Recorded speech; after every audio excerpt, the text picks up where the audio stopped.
মোটো bus stand থেকে প্রায় 1 kilometre আগে এই ভারত পেট্রোলিয়ামের কাছে ডিজে সার্জেন্ট ফিটিং হচ্ছে, দেখতে পাচ্ছ। তো আমরা গিয়েছিলাম ভেতরের দিকে, তো কমিটির তরফ থেকে স্ট্রিক্টলি বারণ করে দিল যে ভিডিও করা যাবে না এখানে। তো আমরা দূর থেকে ভিডিও করছি। তো তোমাদের আপডেট দেবো বলে এত দূর এসেছি, তো কমিটির বারণ কি আমরা শুনবো? তো আমরা লুকিয়ে ভিডিও করছি তো তোমাদের জন্য। তোমরা অবশ্যই ভিডিওটা লাইক করো, শেয়ার করো, তোমরা ভিডিওটিতে ফুল সাপোর্ট করো। তো অ্যাকচুয়ালি কারণ হচ্ছে এই পেট্রোল পাম্পের কাছে সেটআপটা রেডি হচ্ছে। তো পেট্রোল পাম্পের কাছে মোবাইল নিয়ে বেশি ভিডিও করাতে দিচ্ছে না, তাই কমিটি থেকে ভিডিও করতে দিচ্ছে না।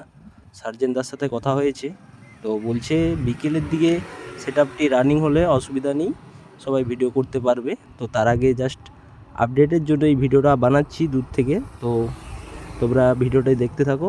তো পরবর্তী ভিডিও আসতে চলেছে খুব তাড়াতাড়ি, তো চ্যানেলটা সাবস্ক্রাইব করে রাখো।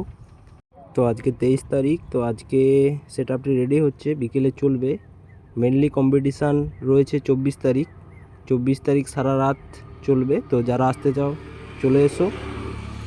তো আর বেশি ভিডিওটাকে বাড়াচ্ছি না, তো এখানেই ভিডিওটা শেষ করছি। তো তোমরা সবাই ভালো থেকো, যারা আসতে চাও তাড়াতাড়ি চলে এসো।